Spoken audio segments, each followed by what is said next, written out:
ये सब ऊपर वालों की महिमा है। सब ऊपर वाले करोड़पति से अरबपति बन रहे हैं, अरबपति से खरबपति बन रहे हैं, लेकिन मध्यम श्रेणी का कर्मचारी, छोटा कर्मचारी और हमारा पेंशन नीचे धरातल पर जा रहा है। अब भैया सरकार तो टोटल हमें लगता है कि सरकार सारे विभागों को निजीकरण करके बेच देगी। दोस्तों नमस्कार, आदाब। आप देखना शुरू कर चुके हैं इस समय एबी न्यूज़।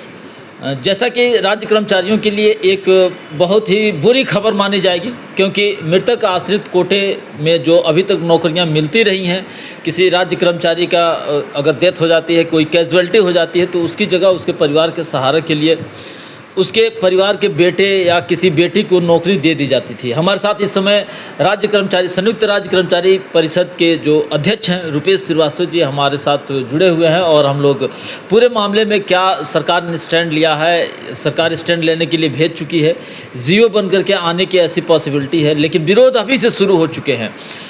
पुरानी पेंशन को लेकर के जो इस तरीके से इन लोगों ने हुंकार भरी है, वो चाहे राज्य की सरकार हो या केंद्र की सरकार हो, किसी से छिपा नहीं है।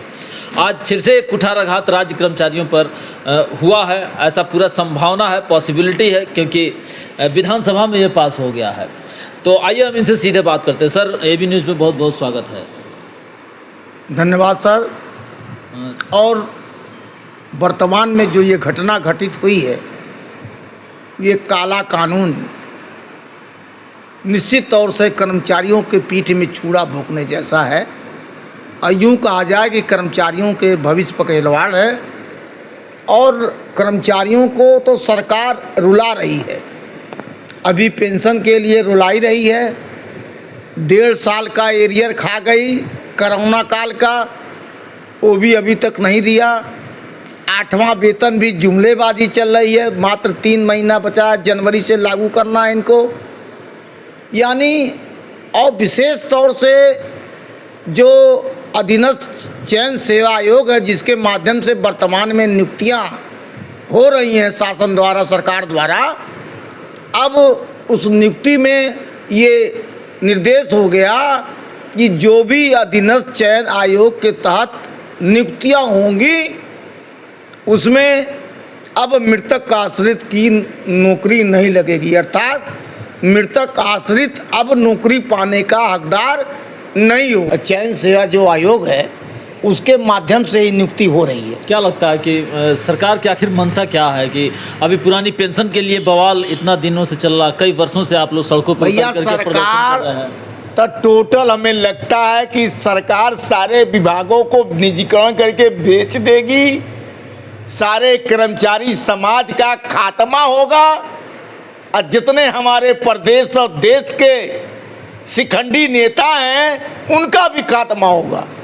नहीं, लेकिन पॉलिटिक्स उनके हाथ में है। विधानसभा के सदस्य हैं, विधान परिषद में बैठे हुए हैं, लोकसभा में बैठे हुए हैं, राज्यसभा में बैठे हैं, आखिर आप लोगों की आवाज़ क्यों उठा नहीं रहे हैं? अब यही मेरे नहीं समझ में आ रहा है कि इतिहास में के पन्नों में इस सरकार का काला कारनामा लिखा जाएगा।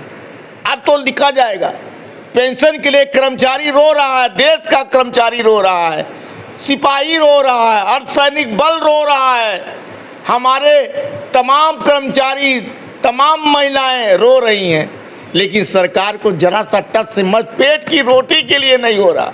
बुढ़ापे की लाठी कहा जाता है, सबसे बड़ी सामाजिक सुरक्षा कहा जाता है पेंशन को।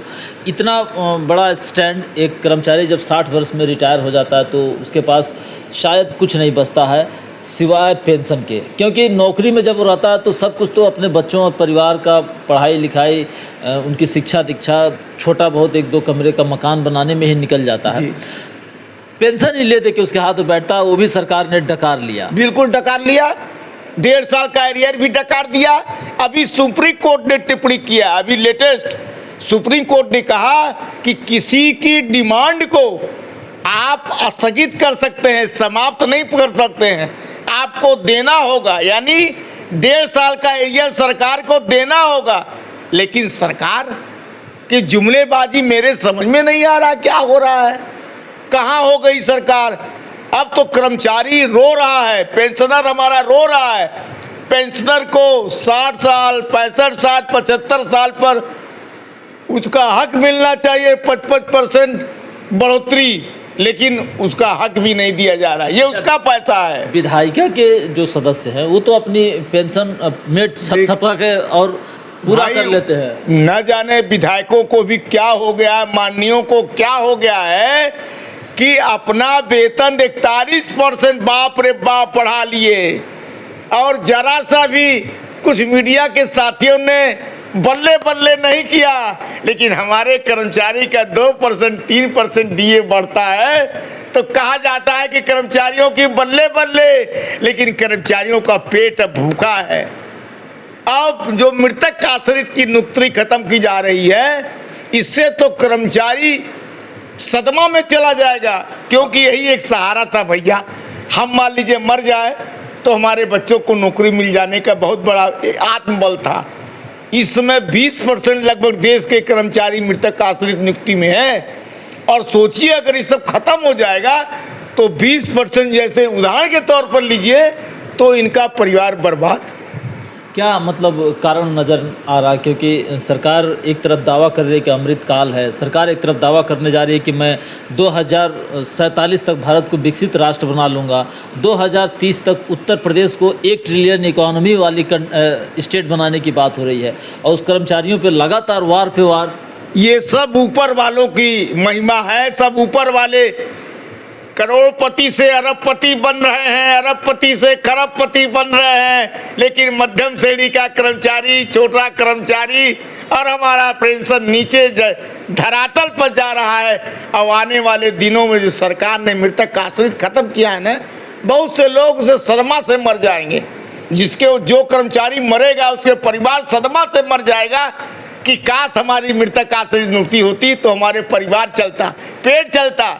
और दूसरी बात एक और कह दिया कि अधीनस्थ चयन सेवा आयोग से इतर अगर चतुर्थ श्रेणी की भर्ती होगी तो उसमें चतुर्थ श्रेणी की भर्ती चतुर्थ श्रेणी में ही होगी, अर्थात उसका लड़का यदि क्वालिफाइड है, बीए है, डिग्री लिया हुआ है, तो उस पर नौकरी नहीं मिलेगी। यानी चपरासी का बेटा चपरासी, पहले ऐसा नहीं था। चपरासी का बेटा पढ़ा है तो बाबू बनता था, इंजीनियर भी बनता था, लेकिन ये तो सीधे सीधे कर्मचारी समाज को भैया मिटाने का है। क्या मांग करते हैं? चूँकि आप संयुक्त राज्य कर्मचारी संघ के अध्यक्ष हैं और बड़ी ज़ोरदार बातें अपनी रख देते हैं, चाहे सड़क हो, चाहे कोई कार्यालय हो, कोई मीटिंग हो, कोई कॉन्फ्रेंस हो, आप थोड़ा भी सहमते नहीं है? लगता नहीं है कि सरकार आपको कभी भी उठा लेगी? मैं तो पहले माननीय मुख्यमंत्री जी चूँकि गोरखपुर के हैं, हमारे माननीय सांसद हैं, और ITI के समय का सन 76 का मैं उनका व्यक्तिगत चेला हूँ। मैं ये कह सकता हूँ 76 से जब उनको जानता हूँ और साथ रह के संघर्ष किया हूँ तो मैं चेला हूँ। तो पहली बात, और पीठाधीश्वर भी हैं, तो अपने ईश्वर से विनय तो करेंगे ही। और मैं विनय करके कहता हूँ महाराज जी के देखिए क्या होता, ये सब कुछ ब्यूरोक्रेट हैं जो इनकी सरकार को बदनाम करना चाहते हैं, इनकी सरकार को आप हटाना चाहते हैं, ऊपर से कहते हैं हाँ मुख्यमंत्री जी, और लेकिन बात नहीं मान रहे हैं। ये जरूर मन्ना माननीय मुख्यमंत्री जी तो मैं समझता हूँ ऐसे नेचर के नहीं हैं, इस नेचर के तो नहीं हैं, लेकिन अब हो रहा है। लेकिन भले वार पे वार हो रहा है, फिर भी मुख्यमंत्री योगी आदित्यनाथ पे आप लोगों का भरोसा बना? बिल्कुल भरोसा बना है, इसलिए कि पीठाधीश्वर ईश्वर पर ही भरोसा करेंगे तो बताइए किस पर करेंगे। तो पहले तो माननीय मुख्यमंत्री जी से अपील कि आप इसको संज्ञान में लें और तत्काल इसे जो 14वां संशोधन हुआ है उस 14वें संशोधन को निरस्त करें, मृतक आश्रित नियुक्ति बहाल करें।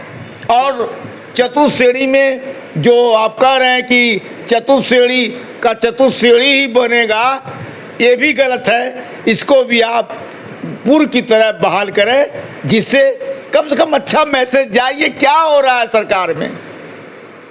क्या सड़कों पर भी उतरने की संभावना? बिल्कुल, ये बहुत महत्वपूर्ण और संगीन मुद्दा है।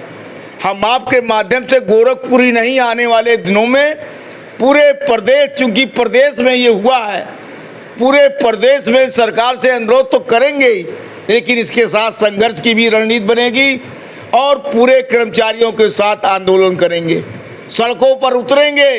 और हम तो सभी से अभी से अपील कर रहा हूँ, सारे देश के नेता भैया एक हो जाओ, अपने वजूद का सवाल है। अगर कर्मचारी नेता बनते हो तो वजूद के लिए सब एक हो जाओ भैया, एक मुद्दे पर लड़ लो, वरना आने वाले दिन कर्मचारियों का इतना बुरा होगा और नेताओं का भी इतना बुरा होगा कि कर्मचारी चप्पलों से नेता को मारेगा, क्योंकि विश्वास नहीं रह जाएगा। हमसे बात करने के लिए बहुत बहुत धन्यवाद। अच्छे दिनों का वादा करके केंद्र की सरकार बनी थी, भाजपा की सरकार बनी थी, लेकिन वो अच्छे दिन कब आएंगे ये तो अभी नहीं पता चल रहा है, क्योंकि कर्मचारी रो रहा है, किसान रो रहा है, देश के अर्धसैनिक बल रो रहे हैं, और अब राज्य कर्मचारी के जो अधीनस्थ सेवा चयन आयोग से आते हैं वो मृतक आश्रित कोटा में नौकरी भी उनकी बहाल नहीं होगी। अब ये आंच उठी है तो कहाँ तक पहुँचेगी? उत्तर प्रदेश के क्या 75 जिलों में पहुँच जाएगी या देश के अलग अलग राज्यों में भी पहुँचेगी?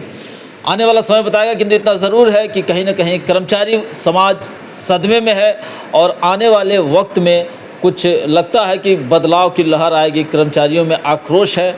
फिलहाल आप बने रहिए हमारे साथ, देखते रहिए एबी न्यूज़। हम आपको आने वाली खबरों से और अपडेट करेंगे। धन्यवाद।